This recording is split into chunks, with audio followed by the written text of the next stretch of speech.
going on, everybody? This is going to be a very simple explanation or kind of an experiment to show how easy it is to do full stack web development in its simplest form.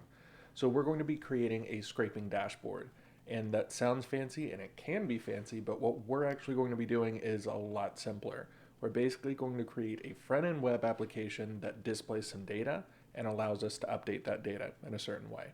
We're not going to be using any databases at all. We're not going to be using Next.js or next-gen whatever. We're going to be using the simplest possible implementation of a React web application with a Python backend. So I'm going to show you real quick what it's going to look like in the end, or what it already looks like, I guess. So this is just called scrape board. It's got a count of how many scrapes we've run. It's got a button that's going to actually run a new scrape, and it's got our data. So what this data is it is weather data from Chicago.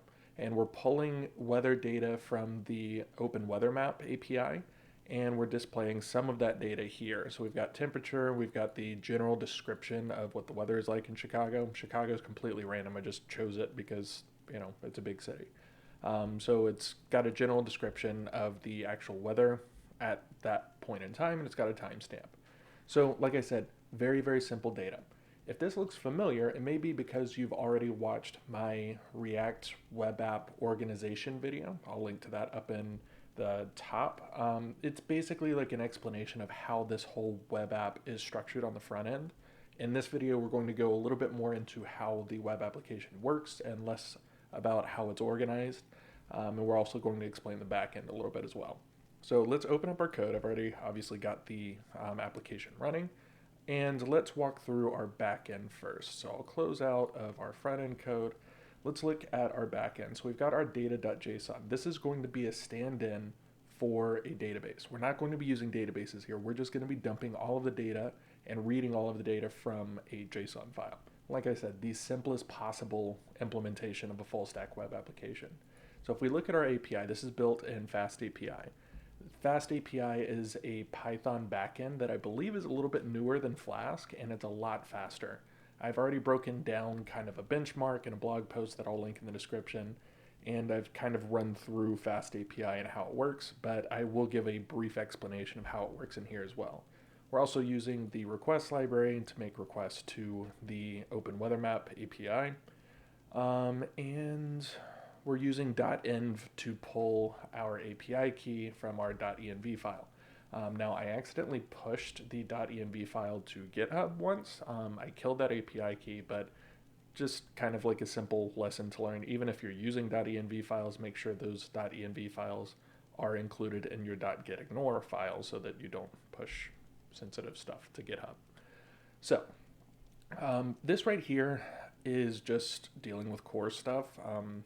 Don't really need to explain it all that much. You can Google Core's web apps and you'll learn a little bit more about that. But for the most part, you can ignore it here.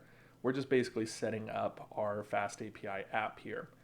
These two are helper functions that I'll explain a little bit later, kind of like during the implementation part. And then we've got our actual routes. So we've basically just got two routes here. We've got our get_scrapes route, and what that's going to do is actually get our data from the JSON file, and it's going to use the get.js helper function right up here. That's going to pull the data in from that JSON file and load it into a dictionary and return it to the user. Set.js does the opposite. It actually writes that data out to the data.json file. Very simple stuff. I just wanted to create some helper functions because it looked ugly otherwise. So we've got our get scrapes that returns our data, and our increment scrapes is what actually reaches out to the API. So this is basically the implementation. You've got latitude and longitude of Chicago, like I said, chosen completely at random. If you wanted to add a little bit of extra, you could also throw in the ability for the user to input a latitude and longitude on the front end and then pass that to the Open Weather Map. That'd be a very simple implementation. But here I've just got it hard-coded because why not? So we're actually making the request here, we're pulling in the JSON data, and then we're pulling out the data that we actually want. Now the time I'm pulling in as a timestamp when the request was made, so that's not the time that it was recorded in the API, that's the time that the request was made itself. So we're pulling out the temperature and a general description of the weather. So we had, I think, clear sky, overcast clouds, things like that. We are appending that to the existing scrape list. So we're pulling in the scrape list here from the data that we already have. So we're getting the data with GitJS. We are appending to that data, and then we're going to write back to that. And then we're going to return a status success and the number of scrapes. Very, very simple stuff. That is all to the back end. There's no databases, no authentication. This is as dead simple as we can possibly keep it. Let's move on to the front end. That is less simple. So I'm going to start with the main app component. The main app component in any React web application is essentially where you're going to import all of your other components. So this is kind of like the parent of all of the parents here. And here, the only state that I'm actually tracking is the scrape count. Reason being, and let me show you what I mean by scrape count. This scrape count, or this number right here, represents the number of scrapes that we've run. So if we hit this button again, it should increment that. And then we've got some new data here. So right now it is 58.3 degrees Fahrenheit, which is kind of warm, I would think. And scattered clouds is the general description of the weather in Chicago right now. So as we can see, that number has been incremented.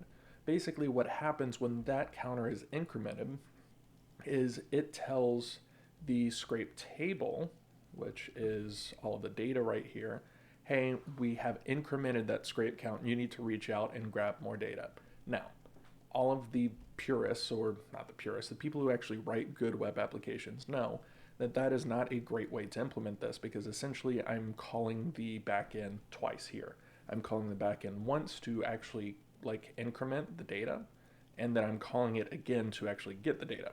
Not great, not a super efficient way to do it, but I'm the only one running this. This isn't going on prod anywhere, so it doesn't really matter. So if we go over to the stats, so we've got our header, and the header is dead simple. All it is that with a little bit of styling. Threw my style into this JavaScript object right here. You can look at that video that I linked to before to kind of understand how I structure all of this stuff, but we won't go too far into that since I'd kind of be repeating myself. Our stats is where we've actually got something interesting going on.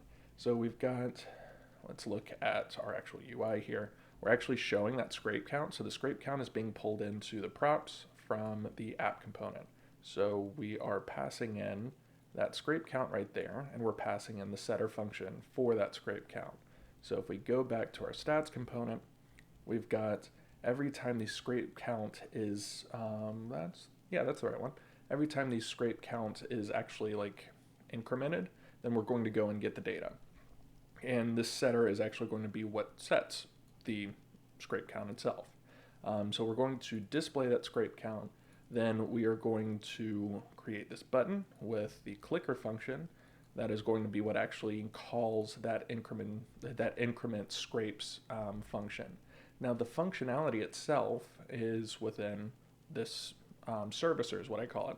So the servicer is what actually has all of the kind of functional part of the code. So the things that are actually making the API calls, things like that. I separate that out basically just to kind of keep the code a little bit cleaner and have all of my functional code in one place. So if we look at the scrape table, that's a little bit more interesting. It is tracking that scrape count. So it's being propped in, it's being propped in right here. And that's being passed in, like I said, through the app component. So it's passing it in as a prop. Then every time that scrape count is incremented, we are going to run this getter function right here to actually get the data, and we are going to set the scrape data that is then going to be accessed within the UI. So this UI right here is basically looping over all of the, missing it, the map. Gotcha. So it is actually looping over all of the scrapes that I'm pulling in right here, and it is going to map all of the data out into the actual table rows, as you can see right here. So like I said, I've got all of my service functions right here. It is going to actually call the backend here. It's going to pull out the data. It's going to format it in a nice way, and it's going to push it into that array. Now the array itself uses a type. Because we're using TypeScript, we might as well actually implement like, strict typing. So this is our type file, and this type file is only being implemented within the table service. So that's why it's nested within this folder. Like I said, all of the organizational stuff, you can go and view that video on React App organization. But that's basically how you can build a very, very simple web application with no databases, no authentication, anything like that. It is like the dead simplest possible form. Now, let's talk about why. I am a firm believer in project-based learning. I think that you can sit in tutorial hell. There's a guy named Theo. I'll link his channel and his video on this in the description as well. Theo goes through tutorial hell and what that means and kind of why people get stuck in it and why they need to get out quickly. If you want to become a full stack web developer, you need to do full stack web application development. That's kind of a given. You don't just need to watch tutorials. But a lot of times people get all wrapped up in, well, I need to use this library, I need to use this framework, I need to use this, this, and this. That's just not the case. You can build things very, very simply. Like this is just the simplest possible web application, and you can start implementing those things slowly. So instead of using this data.json file, let's use Firebase. Let's implement Firebase, and then we're going to store everything in Firebase. Or let's implement S3. If you want to learn AWS, let's implement S3 and store all of these as different objects within an S3 bucket. There's so many ways that you can kind of extend this. You can implement front-end frameworks like Tailwind instead of using these styled JavaScript things. You can implement Prime React. That's one of the things that I'm kind of working on. You can start to implement all of these things slowly, one at a time, and start to build out something that actually does something. Now, obviously, this weather app, implementation, there's only so much that you can really do with that. Like, how do you want to build like weather.com? No, you don't want to do that, and you're not going to be able to monetize that. It would be a cool project to learn how to do UIs. Like, I'll give you that, but really, you can't take this too far. But these little small projects start to build on themselves, and you start to implement different really cool things, and that's how you can kind of start to learn full stack web application development without like jumping into the deep end of learning like server-side rendering with Next.js and jumping into all of the different frameworks and all of the different libraries. You can start simple. So that was the purpose of this video, is to kind of display the simplest possible way that you can implement this stuff. Hope it helped. Hope you learned something. Take it easy. Peace.